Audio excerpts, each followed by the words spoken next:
کہ دنیا کے چند خطے جہاں پر کمیٹڈ مسلمان اگر موجود ہیں تو ان میں ٹاپ آف دا لسٹ اگر کوئی جگہ ہے تو وہ انڈین آکوپائڈ کشمیر ہے. ہمارا تو چونکہ ریئل ٹائم ان سے انٹریکشن رہتا ہے دعوت و تبلیغ کے حوالے سے.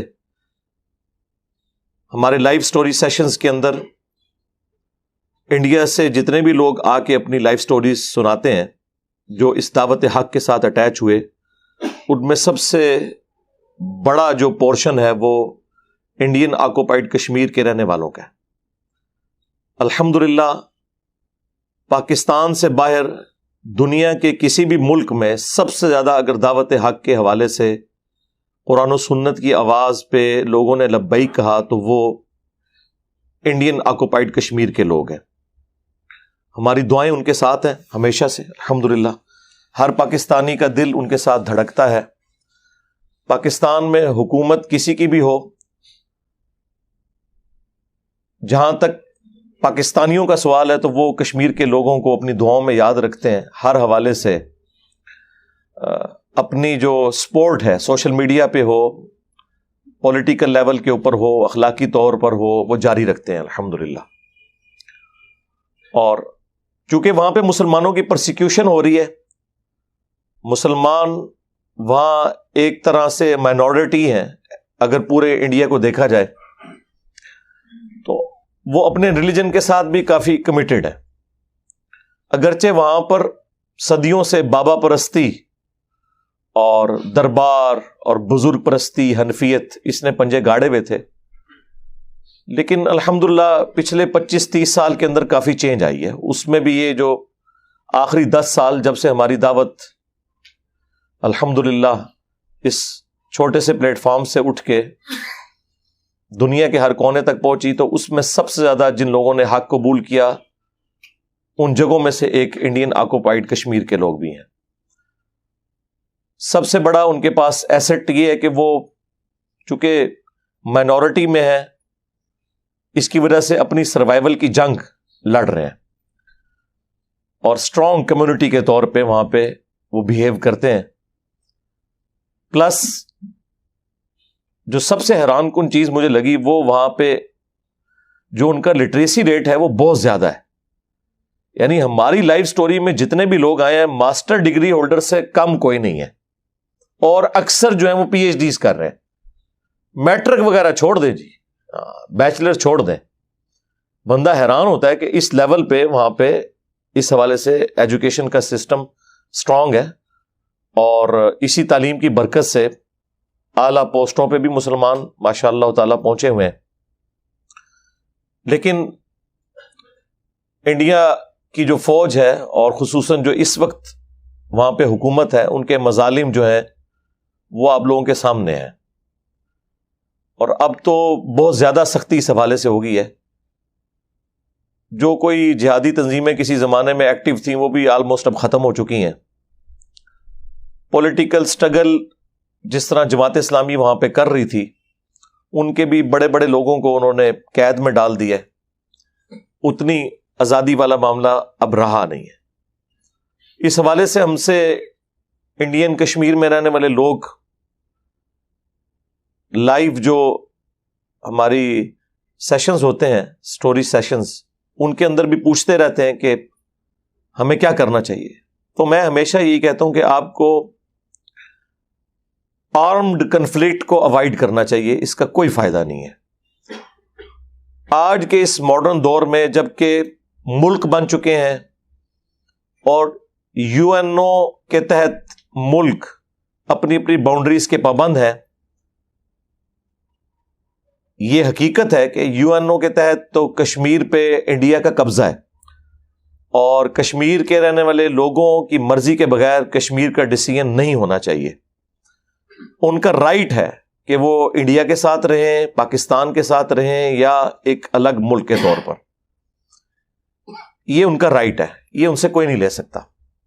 البتہ وہ کسی بھی صورتحال میں ہو، ہماری مورل سپورٹ مسلمان ہونے کی حیثیت سے ان کے ساتھ رہے گی، کیونکہ بخاری اور مسلم دونوں میں حدیث ہے، اللہ کے محبوب صلی اللہ علیہ وآلہ وسلم نے فرمایا کہ تمام مسلمان باہمی اخوت کے اندر، بھائی چارے کے اندر، اجتماعیت کے اندر ایک جسم کی مانند ہے. اگر جسم کے ایک حصے کو تکلیف ہو تو پورا جسم اس تکلیف کو محسوس کرتا ہے.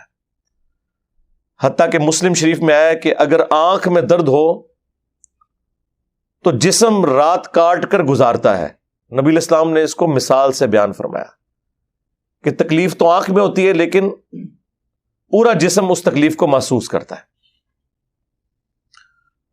اور مسلم شریف میں ایک اور حدیث بھی ہے کہ جب کوئی مسلمان بھائی اپنے دوسرے مسلمان بھائی کی غیر موجودگی میں اس کے لیے دعا کرتا ہے تو اللہ تعالیٰ ایک فرشتہ مقرر کر دیتا ہے جو اس کی دعا پر آمین کہتا ہے، اور پلس وہ یہ کہتا ہے کہ اللہ تعالیٰ تیرے حق میں بھی یہ تمام دعائیں قبول کرے، آمین. تو یہ اللہ تعالیٰ کی طرف سے ایک اسپیشل پروٹوکول ہوتا ہے. تو ہم بھی کشمیری بھائیوں کے لیے دعا کرتے ہیں کہ اللہ تعالیٰ انہیں دنیا میں جو بظاہر یہ ایک بہت بڑی تکلیف سے گزرنا پڑ رہا ہے ان کے لیے آسانی کی کوئی راہ نکال دے. اللہم احسن عاقبتنا فی الامور کلھا واجرنا من خزی الدنیا وعذاب الآخرہ.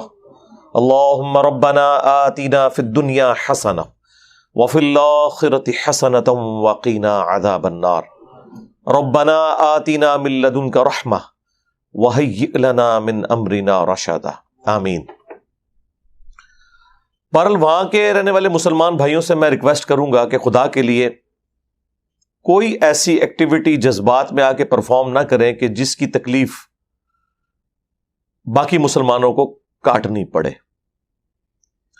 آپ کو پتہ ہے 1948 میں جب پاکستان نے اپنی فوجیں داخل کیں کشمیر کے اندر تو مولانا مودودی رحمہ اللہ تعالی نے اس چیز کی مخالفت کی تھی.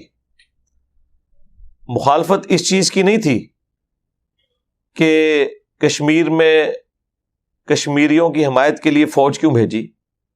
مخالفت اس چیز کی تھی کہ قرآن کی روح سے جس قوم کے ساتھ آپ کا معاہدہ ہو جب تک آپ اعلانیہ اس معاہدے کو نہیں توڑیں گے ان کے ساتھ جنگ نہیں کر سکتے.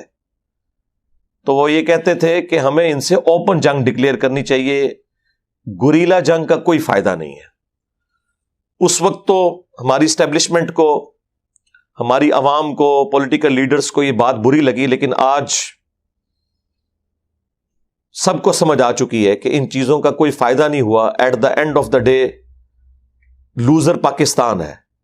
اس وقت پاکستان میں بلوچستان کے اندر بالخصوص اور اسی طریقے سے پاکستان کے جو قبائلی علاقے ہیں ان میں بھی جو دہشت گرد تنظیمیں ہیں انہیں فیول سارے کا سارا انڈیا پرووائڈ کر رہا ہے.